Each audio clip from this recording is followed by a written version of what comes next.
এই যোদ্ধাখোলা এলাকার মানুষ যারা আপনারা উপস্থিত আছেন, এখানে যোদ্ধাখোলার নিবাসী ব্যবসায়ী বৃন্দ, অভিভাবক বৃন্দ, অন্যান্য মা বোন বন্ধুরা, আপনাদের সকলকে আমি প্রথমে শুভেচ্ছা অভিনন্দন জানাই।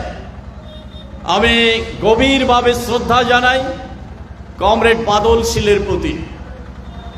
এই বাদল শীল সম্পর্কে যোদ্ধাখোলা মানুষকে নতুন করে চিনিয়ে দিতে হবে না। তার জন্ম থেকে, তার স্কুল জীবন থেকে, তার কর্মজীবন সবটাই এখানে এই এলাকার মানুষের সঙ্গে গড়ে উঠেছে। তার চাকরি জীবনে 10,323-এ চাকরি পেয়েছিলেন, সেই চাকরি চলে গেলেন। চাকরির পর এসে মানুষের সেবায়, এলাকার উন্নয়নে সিপিআইএম দলে যোগদান হয়ে পার্টিতে সক্রিয়ভাবে কাজকর্মে অংশগ্রহণ করার জন্য এগিয়ে এসেছেন। ছাত্র জীবন থেকেই যেমন ছাত্রদের সঙ্গে থেকে লড়াই করেছেন, কলেজ জীবনে, এখানেও তার চাকরির আগেও এই এলাকার মানুষের উন্নয়নে নানাভাবে তার শিক্ষা, খেলাধুলা, সাংস্কৃতিক কর্মসূচি, এখানে ইংলিশ মিডিয়াম স্কুল তৈরি করা, নানা কর্মসূচির মাধ্যমে যখনই যারা বিপদে পড়তেন পাশে এসে দাঁড়াতেন। আমরা সর্বশেষ করোনার সময়ও দেখেছি, সকলের আগে সেই করোনায় আক্রান্তদের যারা খাদ্যের জোগাড় করতে পারছিলেন না, তাদের পাশে খাদ্যের প্যাকেট নিয়ে ছুটে যেতে, সেই ধরনের কাজ করেছিলেন। সর্বশেষ তার নিবেদন হচ্ছে সিপিআইএম এ। আমরা কেন করি সিপিআইএম এটা আপনারা সবাই জানেন। এই সমাজ ব্যবস্থার পরিবর্তনের জন্য একটা সুন্দর সমাজ, যেখানে সব ধর্মের, সব বর্ণের, সব অংশের মানুষের উন্নত জীবনযাত্রার জন্য, ঐক্যবদ্ধ বসবাস করার জন্য একটা সুন্দর সমাজ প্রতিষ্ঠিত করার জন্য লড়াই করি। এই সিপিআইএম যদি ক্ষমতায় আসে, রাজ্য সরকারে তার সীমিত ক্ষমতার মধ্যে দিয়ে কি কাজ করতে পারে সেই অভিজ্ঞতা আমাদের আছে। আমাদের অভিজ্ঞতা আছে এই এলাকা, বিশেষ করে এই যোদ্ধাখোলা এলাকা, পশ্চিম পাহাড় এলাকা এক সময় ছিল অত্যন্ত দুর্গম, পিছিয়ে পড়া, বঞ্চিত এলাকা হিসাবে চিহ্নিত। বামফ্রন্ট সরকার আসার আগে এই এলাকার যেমন রাস্তাঘাট ছিল না, জল বিদ্যুতের কোনো সুযোগ ছিল না, স্কুলের, হাসপাতালের কোনো সুযোগ ছিল না। বামফ্রন্ট সরকার আসার আগে এই এলাকাটা ছিল শাস্তির এলাকা। সারা ত্রিপুরা রাজ্যে কোনো শিক্ষক কর্মচারী যদি তাকে শাস্তি দিতে হয়, পশ্চিম পাহাড়ে বদলি করো, এই ছিল অবস্থা।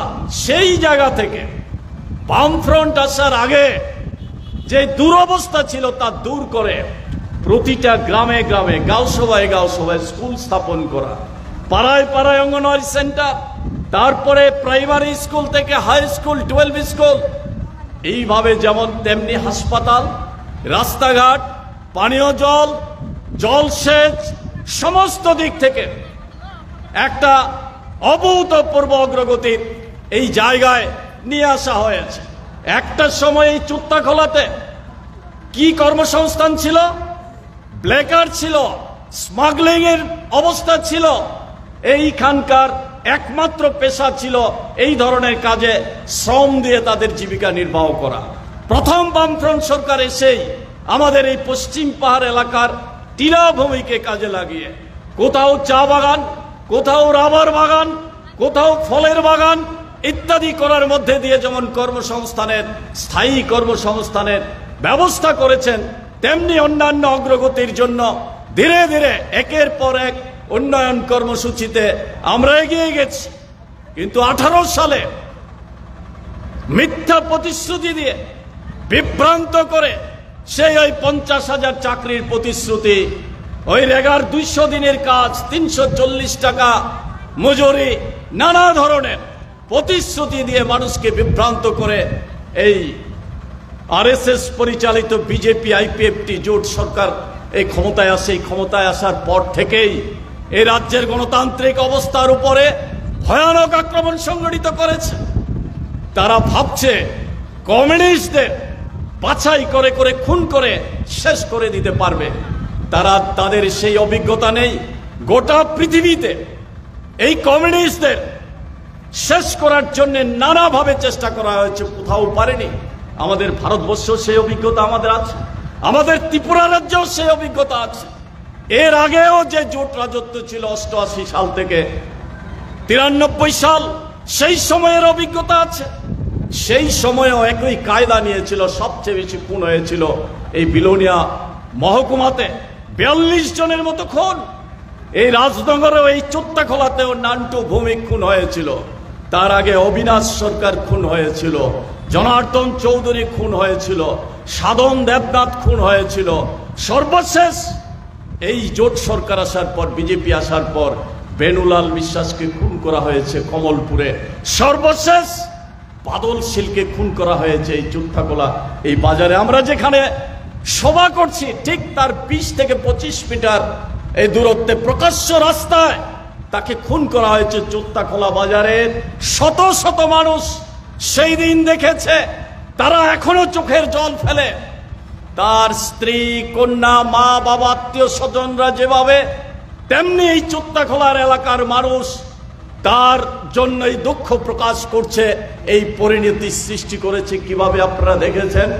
এই 12 তারিখ আপনারা শুনেছেন, জেলা পরিষদের প্রার্থী দিয়েছিল কমরেড বাদল শীল 11 জুলাই জেলাতে এই বিলোনিয়া ডিএম অফিসে।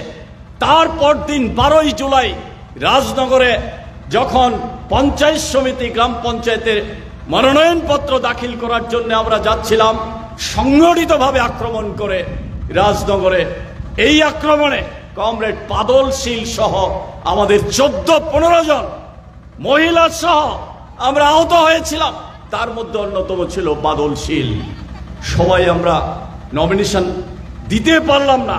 রাস্তায় বসে রাস্তা অবরোধ করে 1.5 ঘন্টার উপরে পুলিশকে আমরা জানিয়েছি যে আমাদের ব্যবস্থা করো, শেষ পর্যন্ত করেনি। আমরা ফিরে এসেছি। সন্ধ্যার আগে বাদল শীল যখন বাড়ি থেকেই বাজারে, চোত্তাখোলা বাজারে আছে, তাকে নৃশংসভাবে খুন করে মৃত ভেবে ফেলে যায়।